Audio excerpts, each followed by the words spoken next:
On the 7th of June, 2016, a 23-year-old man named Colin Scott was walking through Yellowstone National Park with his sister. It was a bright day in one of the most famous landscapes on Earth. They left the wooden boardwalk in the Norris Geyser Basin and walked out across the ground toward a steaming pool so that Colin could check the temperature of the water. He knelt down at the edge, and then he slipped. The pool he fell into was not a hot tub. It was a superheated acidic spring, hot enough and corrosive enough that his sister could not reach him and could not save him. There was no cell service in that part of the park, so she had to run for help. By the time rescuers reached the spring, they could see his remains, but a coming lightning storm and the sheer violence of the water forced them to leave. When they returned the next morning, there was almost nothing left to recover. The acidic water had dissolved his body overnight. He did not die from a fall, or a bear, or the cold. He died because he stepped off a boardwalk, onto ground that only looks solid, in a park where the earth itself is one of the most dangerous things in it. This national park is loved by millions of visitors every year. But what most people don't know is the dark truth hidden beneath its beauty. Stay until the end to discover the shocking reality. Yellowstone sits mostly in the northwest corner of Wyoming, spilling over into Montana and Idaho, across roughly 2.2 million acres of high volcanic plateau. In 1872, it became the first national park anywhere in the world. More than 4 million people visit it every year. They come for the geysers, the hot springs, the canyons, and above all the wildlife, the bison and the elk and the bears that make Yellowstone feel like a window into an older, wilder America. And it is exactly that. But most visitors do not understand what they are actually standing on. Yellowstone sits on top of one of the largest volcanic systems on the planet. Beneath the meadows and the forests and the boardwalks lies a vast chamber of molten and superheated rock, close enough to the surface to heat the groundwater to boiling and beyond. That is why the park holds about half of all the active geysers on Earth, and more than 10,000 thermal features in total. The beauty and the danger here come from the same source. The ground is alive, and it does not care that you paid for a ticket. This is the central deception of Yellowstone, and it is different from almost any other park. In most dangerous places, the hazard is a thing you can see and understand. A cliff, a cold river, a wild animal. In Yellowstone, the single most lethal feature is the ground itself, and it is disguised as scenery. A thin crust of rock and soil can look completely solid while concealing a pool of acid and boiling water just beneath it. The colorful pools that people travel across the world to photograph are, in many cases, hot enough to kill in seconds and acidic enough to erase the evidence. The boardwalks that wind through the geyser basins are not a suggestion. They are the narrow line between a beautiful walk and a death that gives no second chance. And every year, people step off them. The park is blunt about this in its own words. Hot springs have injured or killed more people in Yellowstone than any other natural feature.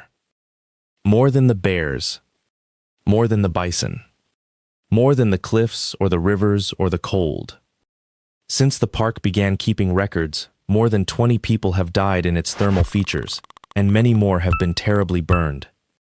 The water in some of these springs sits near or above the boiling point, and in the acidic basins it is not just hot, it is chemically corrosive. A person who falls in does not get a chance to climb out and recover. The injuries are immediate, catastrophic, and often fatal. And the cruelty of it is that the danger looks so gentle. Steam drifting over a turquoise pool on a cold morning looks like one of the most peaceful sights in nature.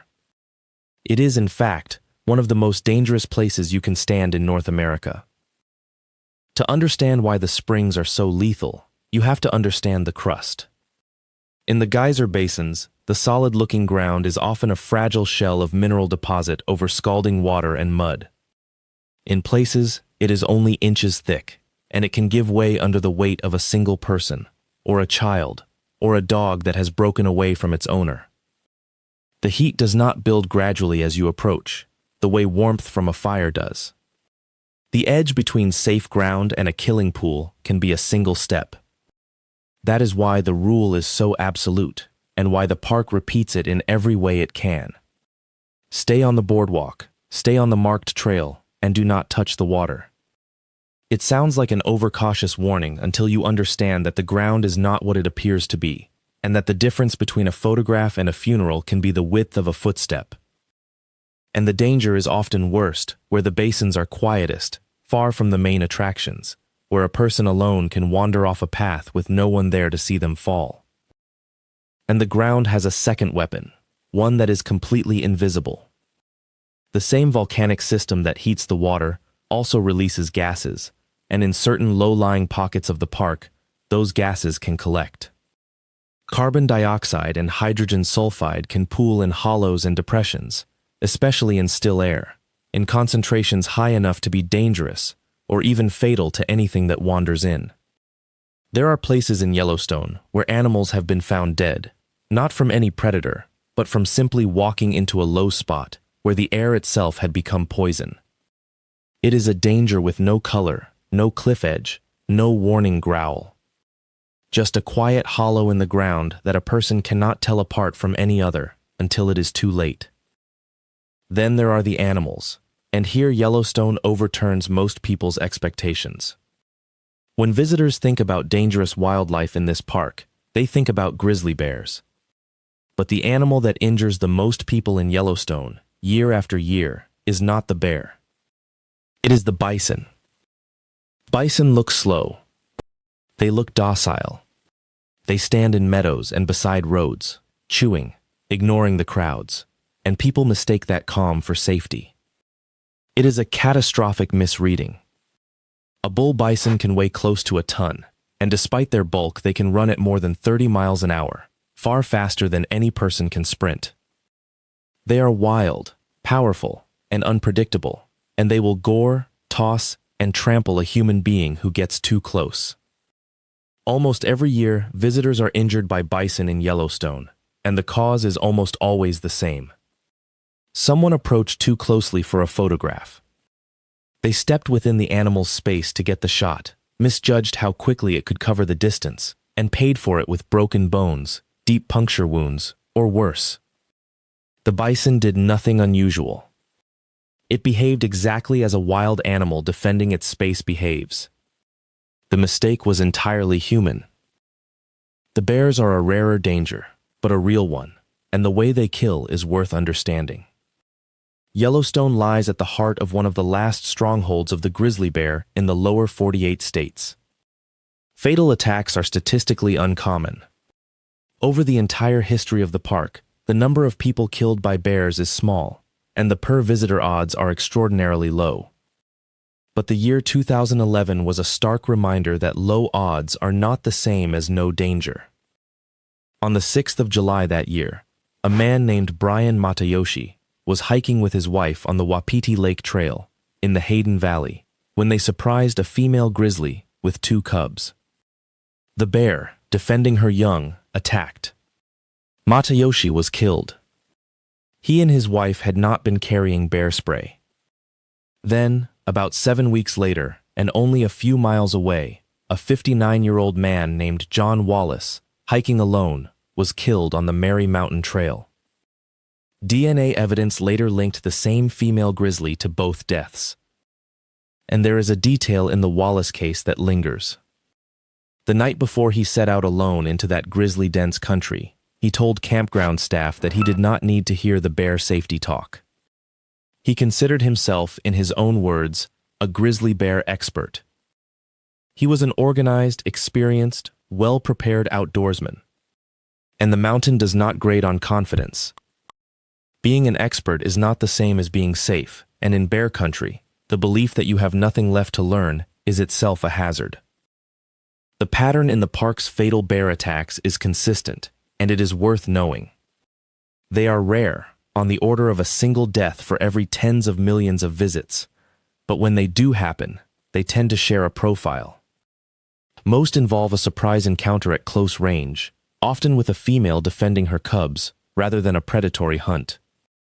Most involve people alone or in small groups, in the backcountry, away from the crowds and the roads. And Yellowstone's grizzlies will sometimes cover and return to a body, which can make an attack site dangerous long after the attack itself. This is why the park pleads with hikers to carry bear spray, to travel in groups, to make noise on the trail, and never to hike alone in bear country. These are not bureaucratic suggestions. They are the exact behaviors that, again and again, separate the people who walk out from the people who do not. Water is the next danger, and it is easy to forget in a place so defined by fire and steam.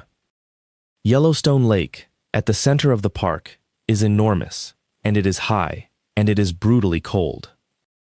Sitting at nearly 8,000 feet, its water stays frigid even in summer, cold enough that a person who ends up in it can lose the use of their muscles within minutes.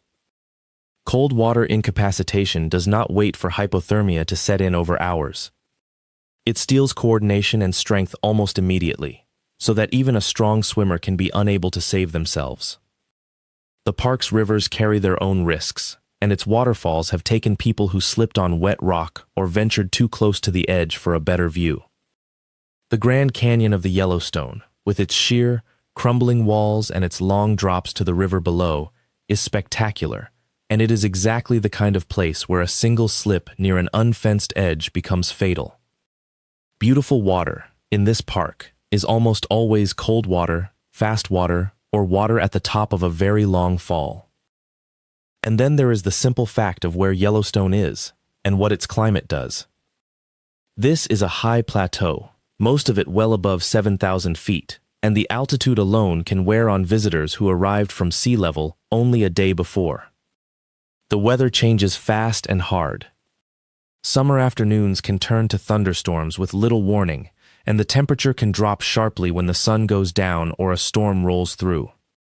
Even in summer, a person caught out wet and unprepared can slide toward hypothermia in conditions that never come close to freezing. And Yellowstone's winters are genuinely severe, long, deep, and cold, with much of the park inaccessible for months. The same landscape that is packed with visitors in July becomes, in January, one of the harshest environments in the country. Fire is another face of the danger, and it has reshaped this park within living memory. In 1988, a season of drought and wind drove wildfires across Yellowstone on a scale no one had planned for, and by the time they were done, they had burned roughly a third of the entire park. Fire is a natural and even necessary part of this ecosystem, but as fire seasons have grown longer and hotter, the hazard to visitors has grown with them. Smoke can fill the valleys for days, reducing visibility and making it harder to breathe, harder to navigate, and harder to see the other dangers around you. A fire can close roads and trap or reroute visitors with little notice. And the burned terrain left behind is unstable terrain, with weakened trees and altered ground that stays dangerous long after the flames are gone. And it is easy to underestimate the sheer size of what surrounds those boardwalks. The developed corridors, the roads and basins and villages, are only a small fraction of the park. The rest is deep backcountry, millions of acres of forest, meadow, river, and mountain, much of it rarely traveled and thinly patrolled. A visitor who wanders beyond the familiar edges, chasing a view or a quieter trail, can feel the crowds and the cell signal and the sense of safety fall away with startling speed. Out there, every hazard the park contains, the bears, the thermal ground, the cold water, the sudden weather, exists without any of the infrastructure that makes the developed areas feel manageable. The Yellowstone of the postcards is only the doorway. Behind it lies a wilderness the size of a small country. When something does go wrong in Yellowstone, help is often far away. The park is vast, its roads are long, and across most of its interior there is little or no cell coverage, a fact that Colin Scott's sister discovered in the worst possible moment. A person in trouble deep in the backcountry, or even just off a boardwalk in a remote basin, may be a long way and a long time from any rescuer. Rangers and search and rescue teams cover an enormous area, and they respond to everything from thermal burns to bear encounters to drownings to lost hikers, often in terrain and weather that put the rescuers themselves at risk. The distance between the moment a person needs help and the moment help can reach them is, in much of this park, measured not in minutes but in hours. And in a thermal burn, or a cold water immersion, or a bear mauling, hours are not a delay. They are the difference between living and dying. But the deepest danger in Yellowstone is not the ground, or the animals, or the water. It is a specific failure of human perception, and it repeats in nearly every serious incident here. The park is so developed, so visited, so photographed, that it does not feel dangerous. There are roads, and parking lots, and boardwalks, and gift shops, and millions of other people. All of that infrastructure sends a signal to the human nervous system, and the signal is that this place is safe, managed, under control. And so people relax. They step off the boardwalk to get a closer look. They walk up to a bison to get the photograph. They approach the edge of the canyon, or the bank of the cold river, or the mouth of the geyser basin, carrying the confidence of someone at a theme park, rather than the caution of someone in a wilderness that can kill them. The developed surface of Yellowstone is a thin veneer over something ancient and lethal, and the gap between how safe it feels and how dangerous it is exactly where people are lost. None of this is new, and that may be the most sobering part. Yellowstone has a long, documented history of deaths that follow the same handful of patterns, decade after decade, and the great majority of them were avoidable. People leave the boardwalk. People approach the animals. People climb past a railing for a better view. And in some of the most heartbreaking cases, a single tragedy multiplies, because one person rushes in to save another, a family member, a friend, a pet that bolted toward a spring, and is killed in the same water that killed the first. The instinct to help is one of the best things about human beings, and in a Yellowstone thermal basin, it can turn one death into two. The warnings that seem excessive are written in exactly this history. Every rule in this park was paid for by someone. That gap is made worse by two very human impulses. The first is the desire for the image, the photograph, the closer look, the moment worth sharing, which pulls people across boundaries they would never otherwise cross. The second is the confidence of experience, the quiet belief, like the one that cost John Wallace his life, that you know enough, that the rules and warnings are for other, less capable people. Both impulses push in the same direction. Toward the animal. Toward the edge.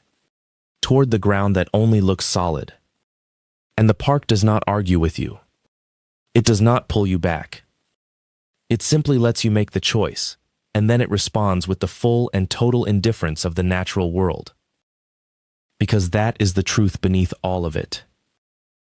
Yellowstone is not trying to harm anyone. It is not malicious. It is not a trap that was set for the unwary. The volcanic system beneath the park has been heating this ground for hundreds of thousands of years, boiling the water, breathing out its gases, building and destroying its geysers, long before there was a boardwalk or a park or a human being to admire any of it. The bison and the bears were living by their own ancient rules here long before we arrived to photograph them. The lake was cold, and the winters were deep, and the ground was alive, for an unimaginable stretch of time before the first visitor ever stood at the rim of a steaming pool. The park does not know you are there. It does not adjust the temperature of the water, or the temper of the animal, or the strength of the cold, for your comfort or your survival. It simply is what it is. Ancient, beautiful, and completely indifferent. And that is not a reason to stay away. It is a reason to be honest about where you are. The millions who visit Yellowstone and come home safely are not the ones who conquered it. They are the ones who respected it. They stayed on the boardwalk, not because a sign told them to, but because they understood what the boardwalk was protecting them from. They kept their distance from the bison and carried their bear spray and gave the wild animals the space that wild animals require. They understood the difference between a park that has been made to feel safe and a wilderness that is anything but. They grasped the one thing that most of the victims did not, in the moment that mattered. that the beauty of this place and the danger of it are not two separate things. They are the same thing, seen from two different distances. So the question is not whether Yellowstone is worth seeing. It is one of the wonders of the world. The question is whether you understand what you are standing on when you are there. Not the version with the boardwalks and the gift shops and the crowds. The real one. A living volcanic landscape where the ground can boil, where the air in a hollow can turn to poison, where a calm animal in a meadow can outrun and overpower you, and where the water that looks like an invitation is very often the thing that kills. Yellowstone will not warn you when you have stepped too close. It will not tell you where the solid ground ends. It only waits, with the patience of something far older than us, to see whether you understood, before you took that step, exactly what you were stepping toward,